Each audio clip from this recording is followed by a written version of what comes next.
Sylvia, Tvan, and David.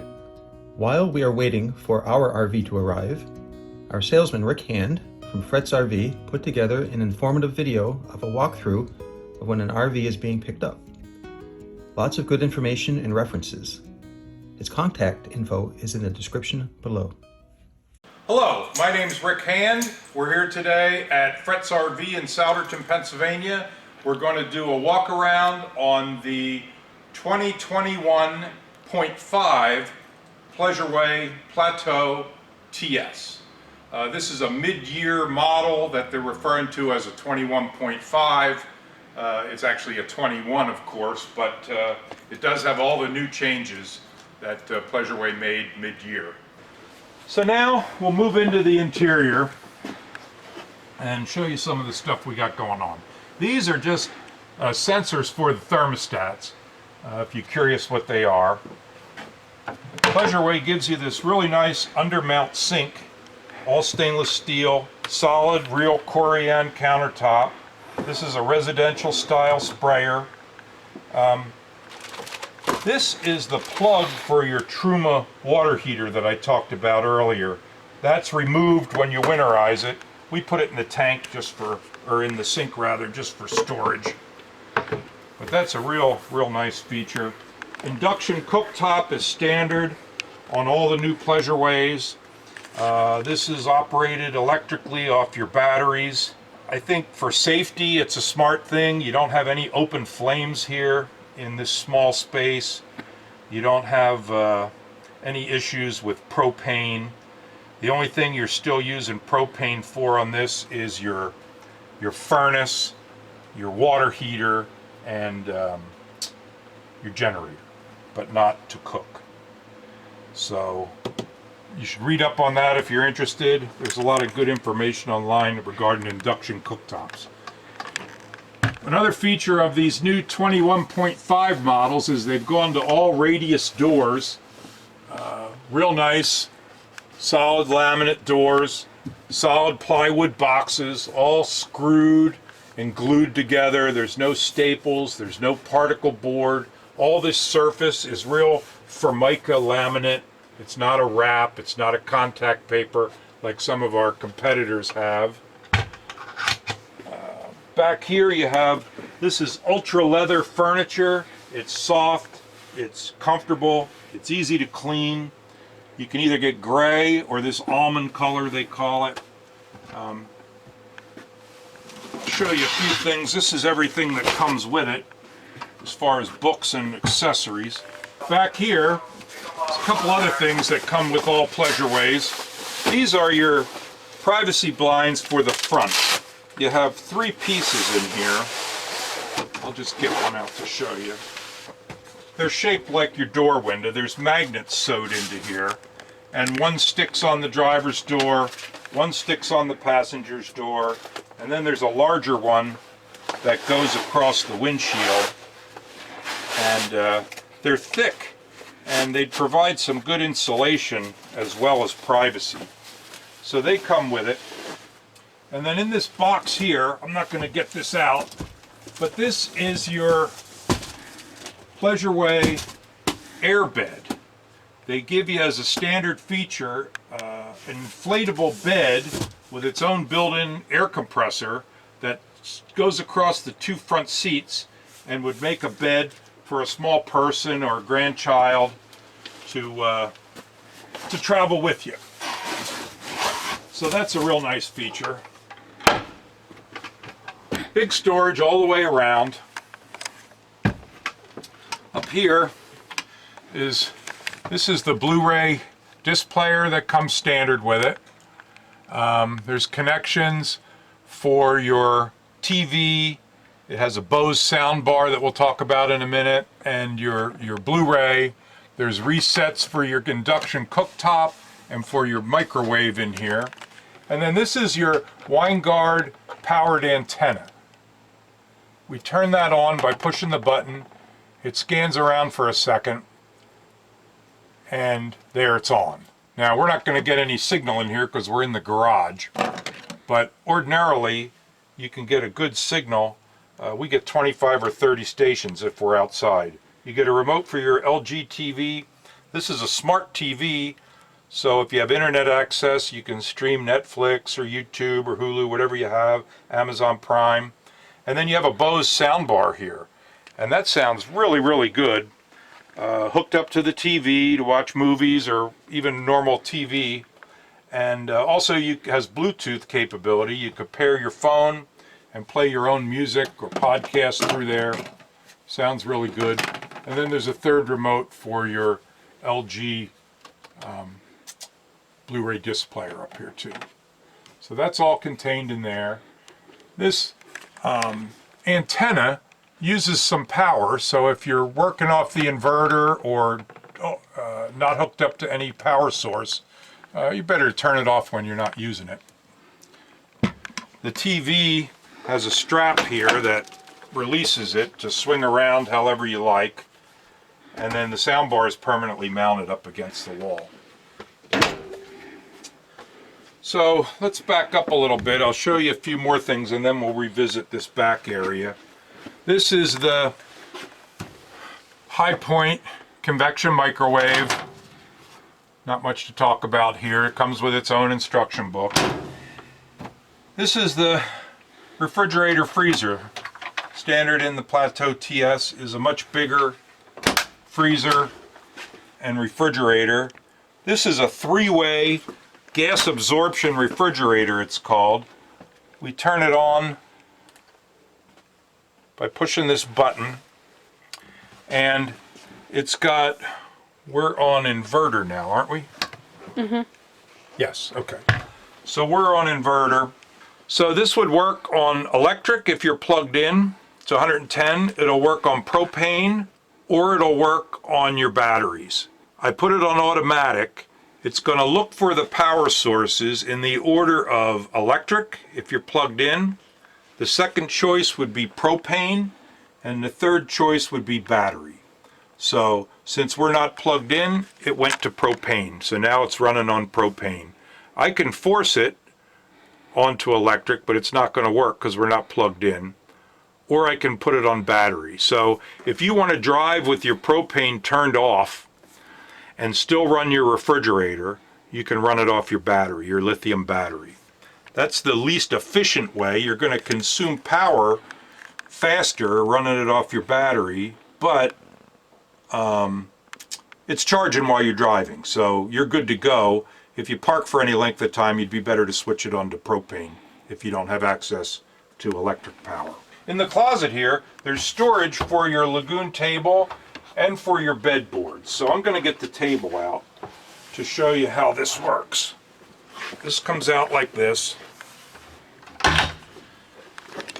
So Lagoon table is another feature that's real popular. They came out with this a year or two ago. There's a bracket here, and it all stores together by itself. So this comes off of the post, and this slides off here. So slide this on here and you can tighten it up with these handles. Okay, so you can put this leg on, and then the nice thing with this is it does have a height adjustment, so you can put it wherever you like. And then your horizontal arm goes on here. And what makes these kind of neat is that this is slightly off center. So when you put the tabletop on, it kind of goes all over the place.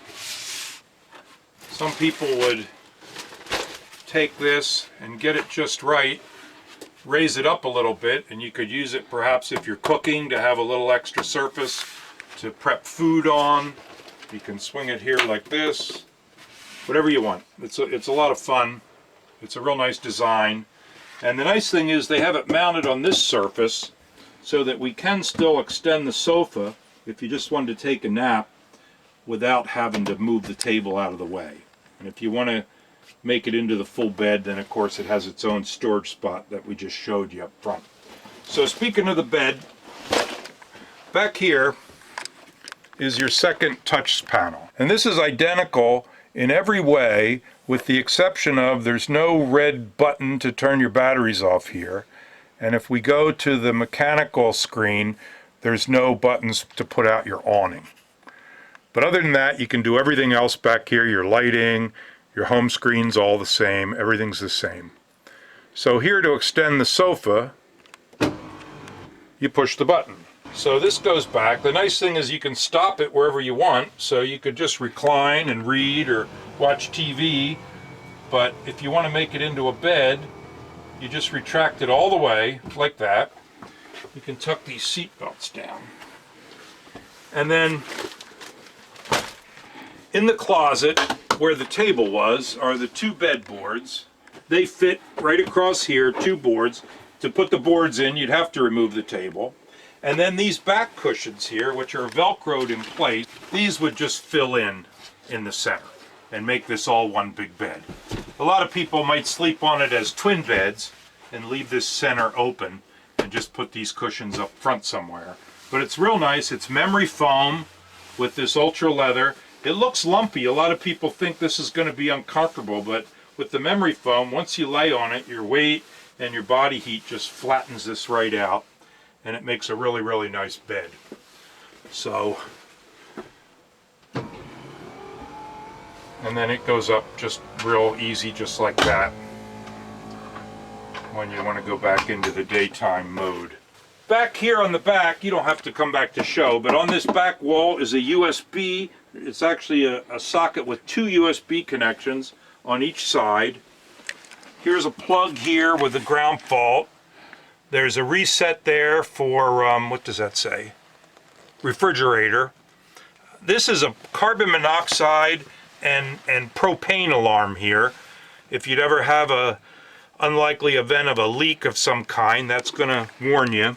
Down here, you have to get down real low and have good eyes, but there's your breakers for the all your 110 volt air conditioner and whatnot. Underneath here is access for your electrical components and a wiring diagram for all your DC powers under there. Yeah, these blinds, this is what I was telling you about. They have these magnets and little steel plates in each one, so you can latch them. These are what they refer to as awning windows, that they go out straight. And if you notice, they overhang a long way, so you can have these open in a pretty good rain without getting wet, and they go just about all the way out. So that's nice. And with that fan that I spoke about earlier, you can really get a good circulation in here. Let's go back towards the front, and I'll show you the bathroom. Under here, I guess, while we're doing this, you have nice plywood drawers, no flake board. And these latches, when they're in, they're locked. So when you're traveling, you can push them in. And when you're staying somewhere, you can open them like that. There's a lot of storage under here. Part of the benefit of the TS is this larger galley area here with more storage. Might as well give you the whole show. That's a very large space for storage underneath here. This panel here is access to the back of your Truma AquaGo water heater. When it's time to winterize it, you remove these 4 screws, and there's valves back there you access to winterize the coach. The air conditioner is mounted up here, and there's flaps here that open in the front and the back. There's flaps on the side, so you can play around with this, and sometimes you can kind of control the pitch of the noise, the fan, or the direction of the air if you don't want it blowing right on you. Oh, we didn't do the bathroom. Let's go up here and we'll finish up at the most important part, maybe. So, this is where it all happens. One of the nicest bathrooms in any Class B on the market is in this Pleasure-Way Plateau TS. Solid Corian countertop, real nice, curved, stylish stainless steel sink. You have a real medicine cabinet here that opens.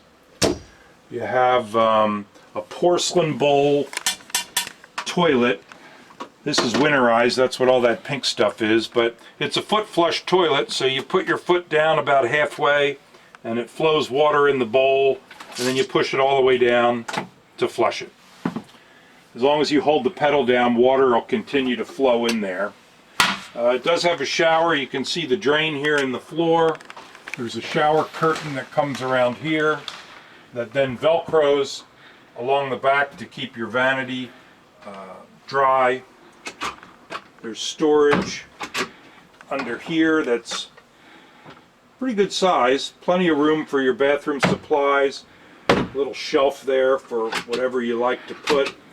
There's an outlet here for a hair dryer, a razor. And then these are the only lights that don't work off of the touchscreen. These you just poke them with your finger and they go on and off. There's a towel bar back there. Real nice bathroom for a Class B. I don't think there's anything nicer on the market. This is your side screen door. It just clasps along the top here and zips down both sides.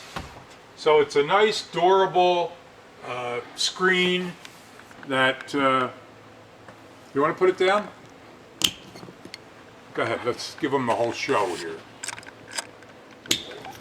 So this comes down like that, all the way down. It has a little foam roll built in the bottom. It zips down the sides, okay, like that. And then the nice thing is, once it's zipped down, it has this magnetic catch here that you can get in and out without having to zip it. And there's even a little Velcro tab here that you can attach to the inside, that if maybe you had a little dog, it would make it harder for them to push their nose through there. But this is real durable, real nice. Some competitors use these pleated screens that slide across that are real pretty. They look elegant. They're very nice, but they're fragile. And we have problems with them jamming up sometimes. People pull on them. A pet would knock it off the track in just a second. So this is a real practical, easy to use way to get some fresh air in here. And then this just rolls up. And the one on the back is very, very similar. There. So that's it. This has the new power door that's part of the Mercedes chassis. By just lifting the handle like that, the door opens on its own. There's several ways to open it. There's a button on the key fob, there's a button on the dashboard, and then once it's open, there's a button right here in the door jamb that I can use to close it. Real nice feature, especially if you're on a hill, the door can get quite heavy. This eliminates any problems with that. On an RV like this, there's two ways to get water. So you could either hook up to a hose and that would provide the water, it provides the pressure, everything you need, or you can bring water with you. If you're going to bring water with you, this is where you fill it up. Pleasure-Way gives you a little locking door here and a cap that you just undo. You could stick a hose in here. If you had a jug, you could pour water in here. And once you fill this up, then you can pressurize it inside, and we'll go over that later. But the door is a nice feature because obviously if somebody were to tamper with your water, you could tell right away. This particular one has the option of the Alcoa aluminum wheels. You can see them here. It's dual rear wheels, and there's a valve extender to check the pressure and to air up the tires for the inside and the outside, incorporated into the design. We have the big awning outside, which perhaps we'll open that up later and give you a demo on that. There's some plugs out here, which you can plug in any accessories, anything you want could be plugged in, as long as you have either shore power or you have your inverter on, which we'll cover that a little more in depth as we get inside. Your back doors on this are a real nice design. They open all the way back like that. and there's a pretty secure detent in the hinge that would hold that for wind, or if you're on a hill. This one does the same. And then looking in the back here, you can see you have a pretty good amount of storage for whatever odds and ends, maybe some lawn chairs, whatever. Your awning is up top. That just zips right down the side and velcros along the bottom, so it's all tightened up. And then there's a panel here that zips that you can access your cargo without unzipping the whole thing. There's a blind that comes down in the back for privacy. There's little steel plates on the door that there's magnets in the blind that once you have the doors closed, it secures them down. The seat belts here, these can be just pulled through. If you're using it as a bed, you wouldn't want the seat belts out. They just pull right through. But there are shoulder belts here. So you have a two 3-point seating positions back here if you have passengers. This is a 12-volt air compressor they give you. Unfortunately, there's no room for a spare. There's some options to get accessory spares that mount on the door or onto your hitch, but this could get you out of a pinch if you just had a nail in your tire. Some fix-a-flat in the compressor might get you going. You have the receiver back here. This is rated for 5,000 pounds, 500-pound tongue weight. It has the hookup for your electrical as well as the receiver for a bike rack or to tow a small trailer or anything you want, really. I think that about covers the back here. We'll close this up and we'll move around to the side. This is a vent for your battery. You have the lithium batteries under the sofa, and this is a vent, part of the RV code. They have to be vented. This is exhaust for the generator. Here we have the vents for your refrigerator that there's nothing really for the owner to do. There's access for service or to diagnose an issue, but basically that stays closed. This is exhaust for your Truma Vario heat furnace. When you run the furnace, this is where the exhaust comes out. Truma AquaGo, this is the water heater. So this opens like that and suspends down here.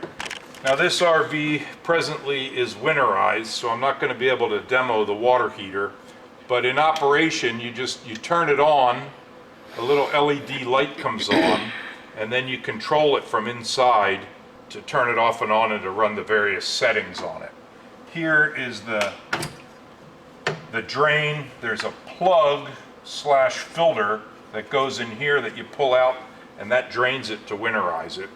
You put that back in and close this and then flush it out to de-winterize. This has 2 settings on it, this Truma. It has an instant setting and the standard setting. If you're boondocking, you're relying on the water that you brought with you. You don't want to run a gallon of water waiting for it to get hot. So you can set it on the instant setting and have hot water right away. However, to accomplish that, you're using a little bit of propane to maintain that water at temperature all the time. So if you put it on the eco setting, they call it, then you have to wait a little bit for it to get hot, but you're not using propane. So if you're hooked up to water somewhere and you really don't care, that's the setting you'd want to use. Close that up. So this is what they term as your utility center here. This is the power cord. This is the cord that comes with it. The nice feature is this light comes on when you have power, so you could tell right away if you had a good connection. This is the cord, the 30 amp cord. Here's the on and off for propane. There's a solenoid that operates a remote switch for the propane tank. Here we have your city water connection. So I had talked about filling up the holding tank on the other side. This is where you directly connect to a hose if you have water at the campground. And then this is a setup for cable TV here. You may have a case where you'd be offered cable. You could run a coax to there.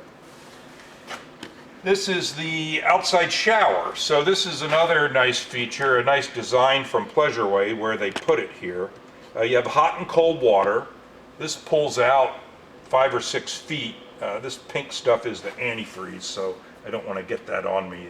It's non-toxic, but if you get it on your hands, it's sticky. So we'll let that go. But this is a real nice feature, primarily that you have hot water out here and good water pressure. So the last thing I'll show you on this side is how to empty your holding tank. So if you've read up a little bit, most people would know that you have, in addition to your freshwater tank, you have 2 wastewater tanks. You have the gray, which is your sink and your shower water, and you have the black, which is your toilet. So when the time comes to empty them, there's a gauge inside that you can keep track of how their levels, how full they are. But you open up this. So these are the 2 handles here. And this is the dump. Behind this rocker panel is a PVC tube, which opens with this cap, and then out of the tube pulls your hose. And there's 2 pieces that you can connect together or just use one at a time that, stuff it back in there, that store in there. And you hook the hose to here, put it in the dump, and then you'd pull your black valve first and then the gray. And they're just simple pull to open, push to close. You pull the black first, that dumps your toilet. You pull the gray, and that's going to dump your sink and your shower water, which is essentially just soapy water for the most part. And then the nice thing is you do have your hot water right here from your shower. If you want to wash your hands or rinse something off, you'd be good to go. So this is where you fill the fuel, and it's kind of a nice design from Mercedes that you have to open the door to release this to access your diesel fuel fill. But this, when the door is locked, it locks your fuel as well. Walking around the front here, there's not a whole lot to show you. This has the new LED Mercedes lights. This little step here is a built-in feature that you could jump up and clean the windshield if you wanted. Let me open the hood.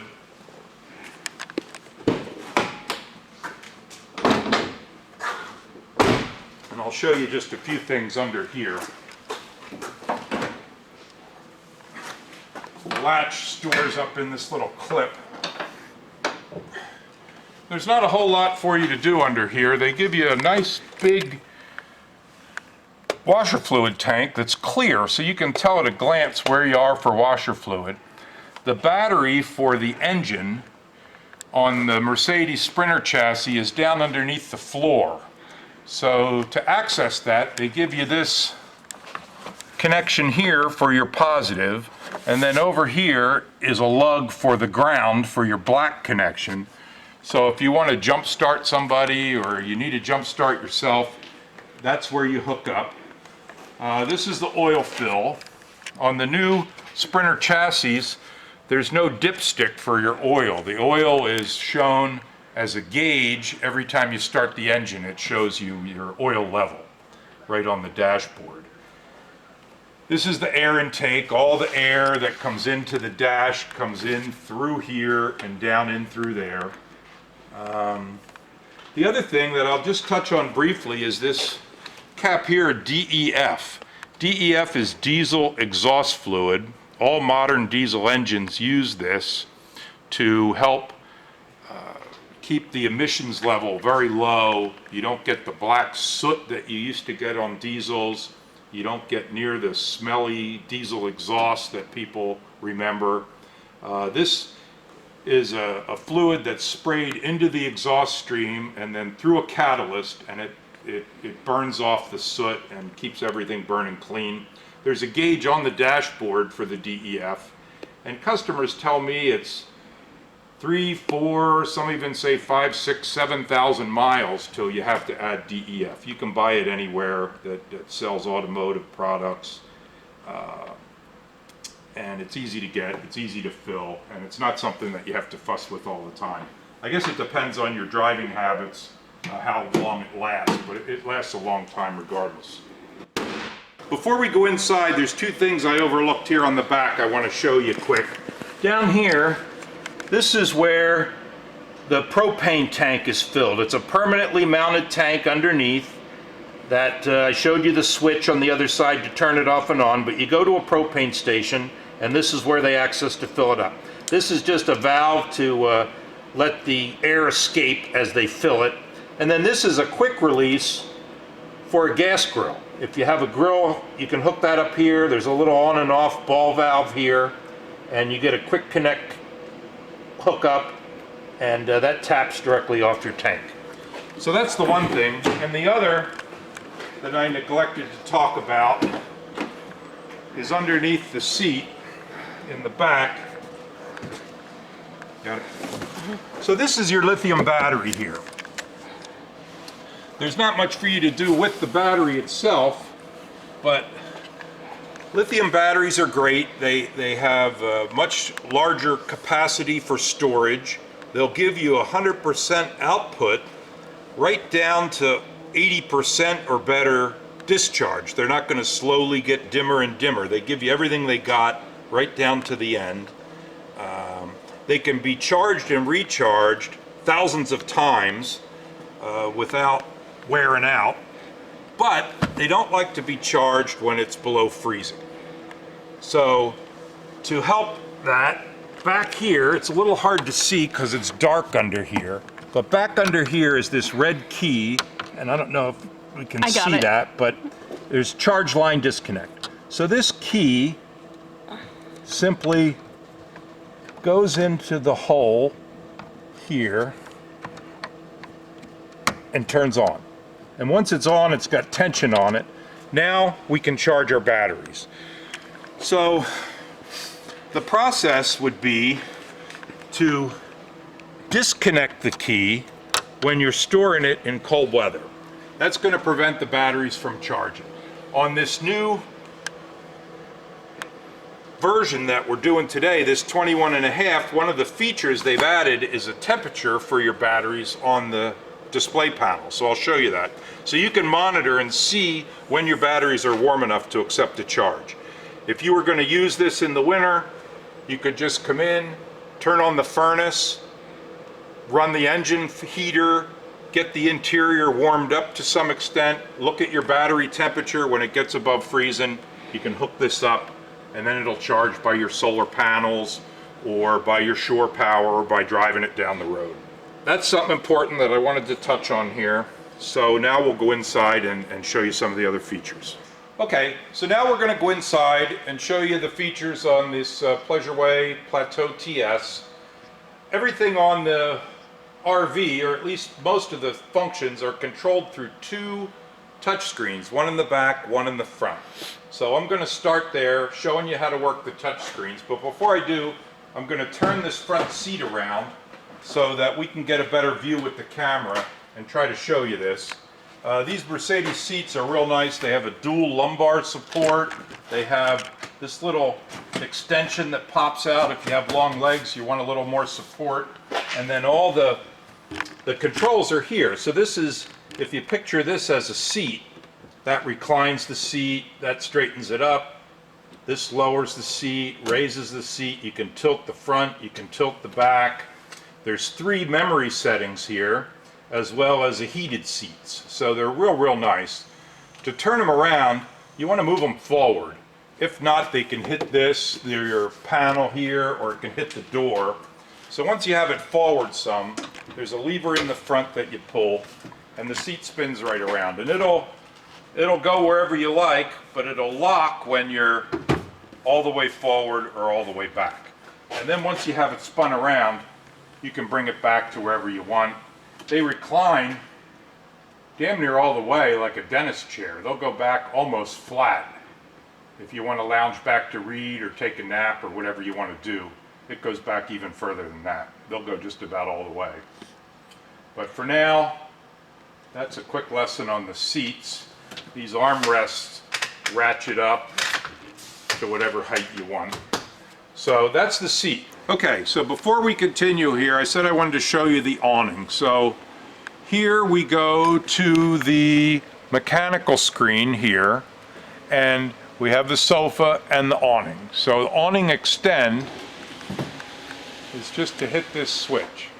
Now there's a sticker here that says your doors are supposed to be closed before you operate the awning.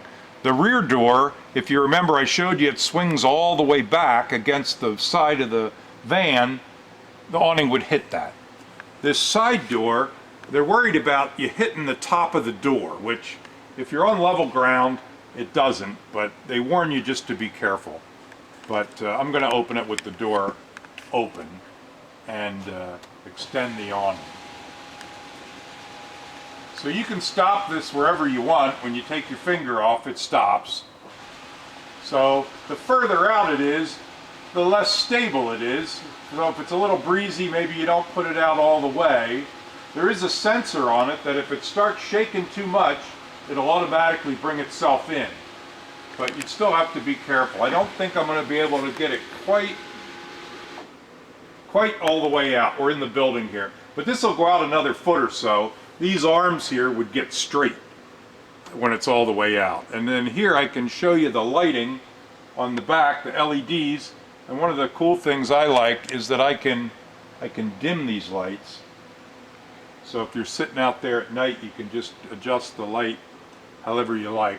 And you still have this porch light, they call it, if you really want to see what's going on. So that's your awning. Real nice feature. We'll bring that back in. You can leave the awning lights on with the awning retracted, and it does still show some light up above the door.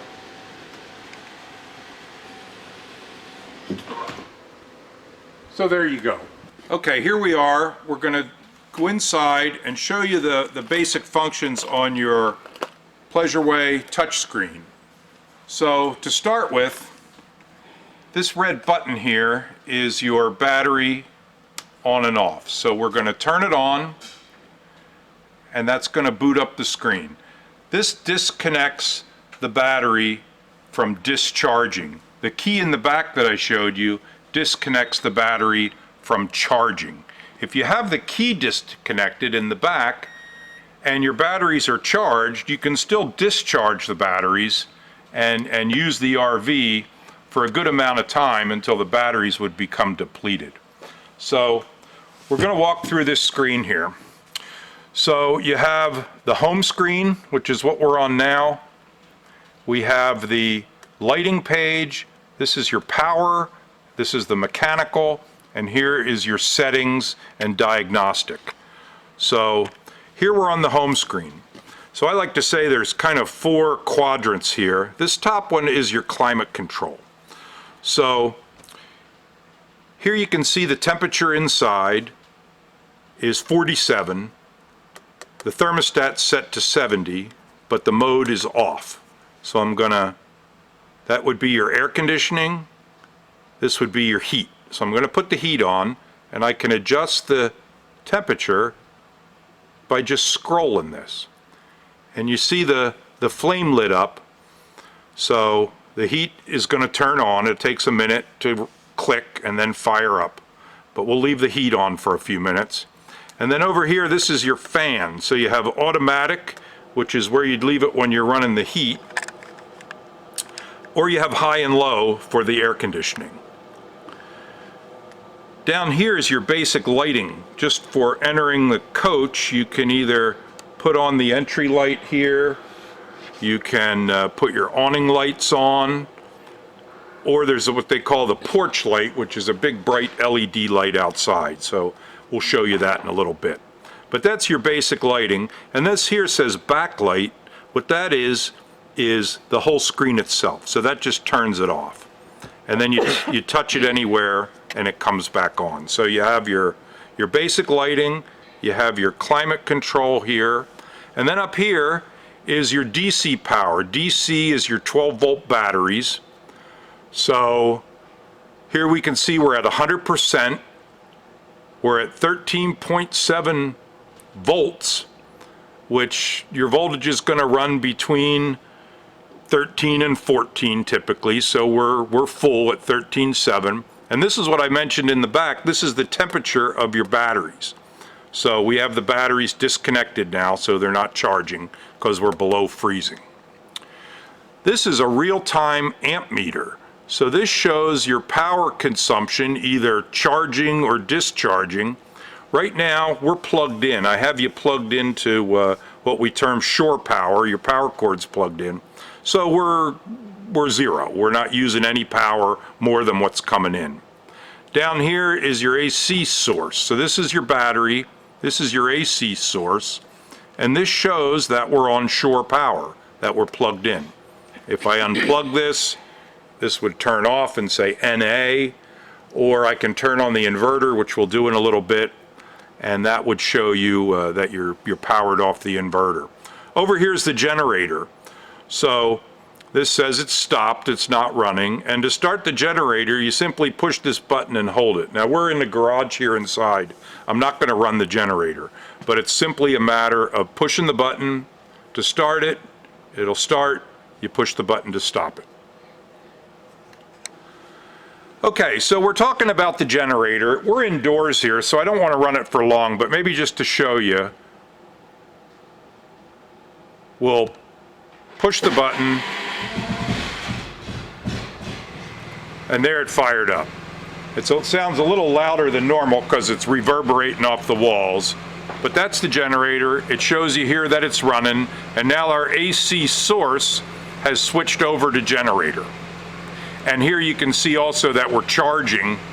The longer we let this run, this charge would go up even higher, although we're already at 100%. So I'll stop this here so we don't gas ourselves. And here you can see it went back to shore power. So down here at the bottom, to cover the final part here, this is a water pump. So we had talked about the options with water, either hooking up to a hose or bringing water with you. So if you're bringing water with you, you're working off your holding tank, this would be how you'd engage the water pump. And again, we're winterized here, I'm not going to run it, but when these are blue, that means they're on. So when you hit this water pump switch, it would turn blue, and you'd hear the pump run for a few seconds, and then it would shut off. As you would open a faucet, the pressure would drop, and the pump would come back on. This switch here is for your heater. Now this says heater error, and up here you can see a little blinking error light. That means you can't run the heater because it's winterized. We have the plug pulled out, we have the heater winterized, and it's not operational now. But ordinarily you would push that button and the display would change, and you could set the temperature for the hot water, and you could choose between the different modes that I spoke about earlier.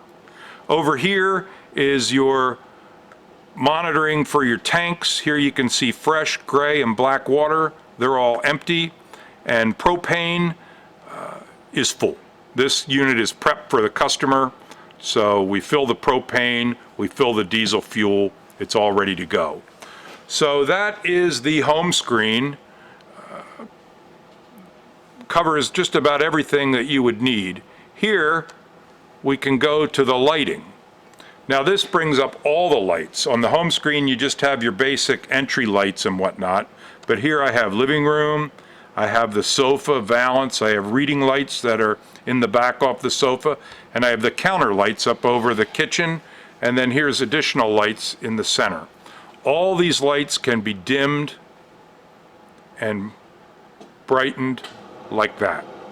I don't know if you can hear on the video, but the heat just kicked on, so we're making heat now. You have a master switch here. This is going to turn off all the interior lights or turn all the interior lights on. It leaves your outside lights on. They have to be worked manually. And then you can bring them all back on like that. So that's the lighting page. That's pretty straightforward. I'm going to go back and turn the heat off here now that we showed you that it's working. So to do that, I just go to off, and you probably heard it stop there. The fan will run for a little bit just to cool the burner. We'll go back to our lighting page, and I think we've pretty much covered that. This next one is the power. So this can be a little intimidating, but it really isn't if you take your time and look through it. So there's some redundancy here. This is the DC power that's also displayed on the home screen. It showed the 100%. We're up to 13.8. We've charged a little bit since I have it plugged in. Our batteries are at 31 degrees, so we're not charging them. It says it's fully charged. Here's our real-time amp meter again, which is at 0. Over here is your AC power. So this shows these green lights, energy management, that we have power and the ability to run our microwave and the cooktop. So when they're green, you're good to go. You can run your induction cooktop or operate your convection microwave. Here's your voltage, your amps, frequent. I'm not an electrical engineer. I don't understand the technical aspects of all this, but I know how to operate it. Some people get in real deep, others don't, but it is pretty intuitive for the average. Hooked up to shore power. I'm going to turn the inverter on shortly, and you'll see this will operate the inverter. And when I had the generator running, this would show the generator, the 3 different sources that you have for AC power. Down here is another way to start your generator and stop it like I did before. Here's the hours on the generator, which you want to monitor for routine service. There's oil changes and spark plugs and air filters. It's a little engine under there, so you can monitor the hours. This right now only has 0.5. And then this is a feature, AGS, which is popular with Pleasure-Way owners. AGS is Auto Gen Start. What that is the ability to use your generator automatically in conjunction with your batteries and your climate control. So here we set it up, and they give you 2 choices, and obviously people are going to go for the easy setup. So you just read and follow the directions. When starting the generator, when would you like it to start? When the batteries are low and need charge? When the climate control needs power. So if you have pets, you want to go in for lunch, if it got hot, the gen would start and run your air conditioner. And you can choose yes or no on either of those. We'll choose yes for both and go to the next screen. Starting for low battery. Start the generator when the percentage is lower than, and on each of these screens they give you the minimum, maximum, and what they recommend. So we're going to go with recommended. Is when your batteries get down to 40%, they want to run the generator to top them up. And then you go to the next screen, stop the generator when they're 100%, when they're fully charged. So that's kind of obvious, I guess. And then the next screen is for your AC. So how long should the generator continue to run once the temperature set point is met? So if you have it set for 75 and the AC comes on and it's running and it gets to 75, you don't want it to stop instantly. It would cycle on and off too much. So they say run it for another 10 minutes after the temperature's set. So that seems logical. And then after each start, the generator should run no longer than, they recommend 120 or 2 hours. That would be if you're in a situation where the generator has to run constantly to maintain that 75-degree temperature or whatever temperature you choose, that it wouldn't run for more than 2 hours at a time. And it has a maximum of 240 minutes, 4 hours, but you can adjust all these just by hitting the little plus or minus and take it back down to the 120. And then the next screen is the finale. Here is the quiet time. So if you don't want the generator to kick on automatically between certain times, you can choose 9 p.m., 8:45, whatever you like, and then, you know, come back on at 7 in the morning if you're at a campground. perhaps you're watching TV, running all your lights, and your batteries would get to 40%, you wouldn't want it to kick on without you knowing it in the middle of the night. So you can set that up. Once you do all that, you hit finish and you're done. Then to enable it, you go to this button, and it says here, not for use with shore power. There'd be no reason to set this up if you were plugged in. And of course, they're warning you not to set it up when you're inside because the generator is an engine that's going to emit fumes. So when you read all that and you're sure it's safe to run it, then you hold this in for 5 seconds, and that enables the AGS.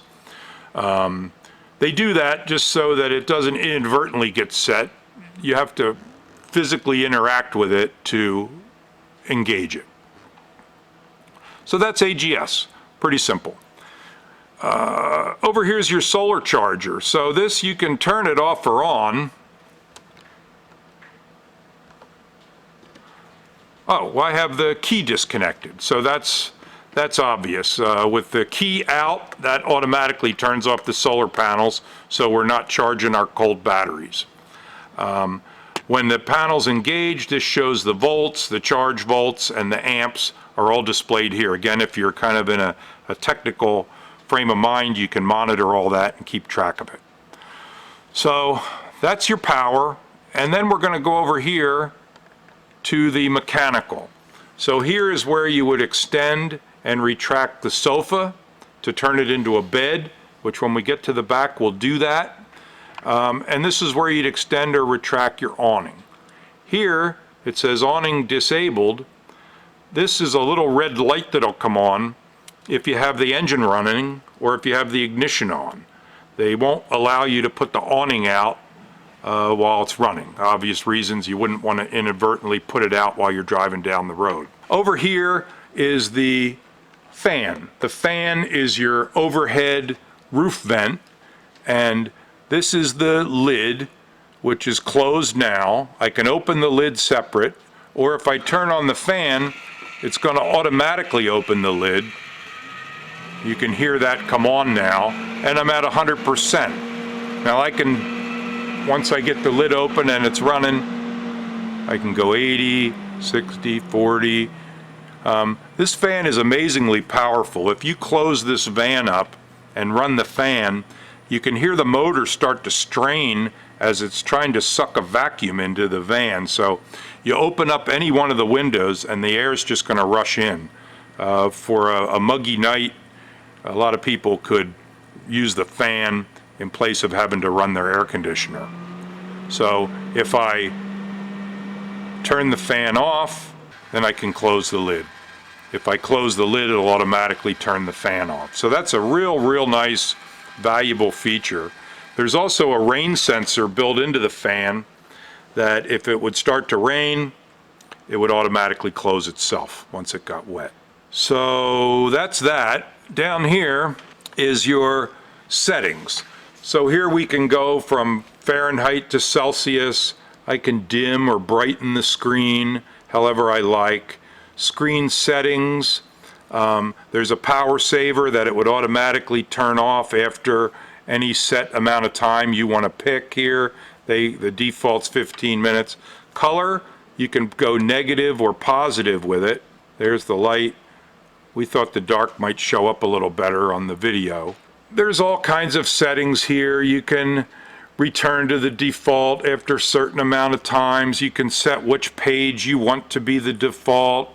You can kind of go down the rabbit hole with all this, but it's all pretty self-explanatory. You can customize the lighting buttons, 1 button, 2 button, 3 button. There's a lot of different things you can do here, but that's your screen settings. Here it tells you what, if you forget what kind of motorhome you have, it'll tell you there. Here's where you can set your clock. And then diagnostic. This is kind of a nice screen here if you're into the technical end. It shows all your circuits, all the various water heater, your lighting, everything's here. This is especially used for a technician if you'd have some kind of a fault. Here's all your house panel, all your 12-volt lighting, the thermostat, everything's here.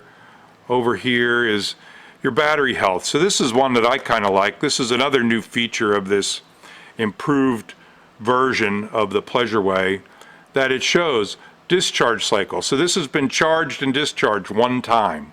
So through the life of the RV, you could monitor that. It's a 200 amp hour battery, maximum discharge, average discharge. Your battery health, 100%. Remaining capacity is full. We're 100%. You have 200 amp hours. Your current, everything's over here. Here's your battery temperature, one more place. So that's that. Faults, if there were any faults, this would show up here, and this shows your solar controller is offline because, again, I have the key disconnected for the charge. So here I'm going to go back to the home screen, and perhaps we'll take a break. I'm going to unplug this, and we'll show you how the inverter works, and then we'll move on from there. So now I've unplugged us from shore power, and you can see our AC source went to NA. There is no AC source. We have our DC power, our batteries, which will operate the lights, it would operate the awning. We can run most of the features, the water pump, the furnace, can all work just off the batteries. However, if I wanted to watch TV, I wanted to plug in a small appliance, I'd need AC power. If I want to run the air conditioner, I need either shore power or the generator. But to run the other features, we can use the inverter. So I'm going to show you here, up in the cabinet, this is a 2000 watt inverter. An inverter takes your 12 volt DC power and converts it to AC power. In a second, we'll hear a beep there and a click. Now, if you notice, our induction cooktop lit up, and over here the convection microwave lit up. So with the inverter on, and if we wanted to look one more time, if we back up at our touch screen, here it switched to inverter. And here we're using some power now because we're on the inverter. We're not charging at all. So I have the lights all on, I have the inverter on, and we are using a little bit of power. But one of the other things I wanted to show you here, on the power screen, once we're on inverter now, it says we're still at 100%, estimated time remaining. So this shows you that if we just sat here just like we are, we'd have 26 hours, I guess, a day and 2 hours of power. So as you're running off your inverter, you can show how much power you're consuming, and it'll estimate how much time you have left before you'd have to do something, either run the generator to charge it, or plug in, or take a drive, whatever you needed to do. So that's a nice feature there that we're able to show you. This blue bag comes with every Pleasure-Way, and there's a few important things in here. This is an emergency crank for your awning. It's a Fiamma awning, and in the event it would fail for whatever reason, you can insert this crank into the end of the awning and manually retract it till you could get home and get it looked at. They give you an assortment of connections for your sewer hose. This is a right angle that would come in handy at a lot of dump stations that you go, and there's a couple of caps here that you can close that up. You'd probably be good to get a little Tupperware container or maybe a heavy-duty Ziploc to store that in. You have the full Mercedes book set for the Sprinter chassis. I'm not going to take time today going over the dashboard. There's all kinds of great features. This has the adaptive cruise control. It has blind spot monitoring, collision avoidance, active brake assist, lane keeping, all voice activated touch screen for your navigation. It's a really sophisticated chassis. But again, today we're just doing the Pleasure-Way components, but you do have a book here with all the Mercedes stuff in it. Each appliance in here comes with its own book. There's a book on the TV, the Bose soundbar, the microwave, all that stuff. They give you manuals on everything. But Pleasure-Way does about the best job of anybody condensing all that into their own owner's manual. So this is real nice. You can download this online, but it has color pictures, talks about the safety features. You know, every Pleasure-Way comes with a fire extinguisher. There's a smoke detector mounted up on the ceiling. It talks about the carbon monoxide. It has all the capacities and dimensions of the chassis. Here's a list of all the appliances in here, the manufacturer, and the model number. So if you ever had a problem with whatever, with your water pump, you could say, well, I have a shore flow model XYZ and I need parts for it. Here's your tank capacities for all your black tank, your gray tank, your fresh water. It's all listed in here. And then they go through and give you maintaining your motorhome, travel preparation, all the systems, everything that I've showed you, plus a lot more. There's a section on winterizing the motorhome. Here it talks about the winter storage and the key. There's a chart in here on all your electrical usage. It's really extensive, but at the same time, it's really user-friendly. It's not overly technical, and most people really find that it's a good asset to have. So I think that just about brings us around to where we started. I can't think of anything else. So, any questions? Feel free to give me a call anytime. I'll do my best to help you out. And you can't go wrong with the Pleasure-Way Plateau TS.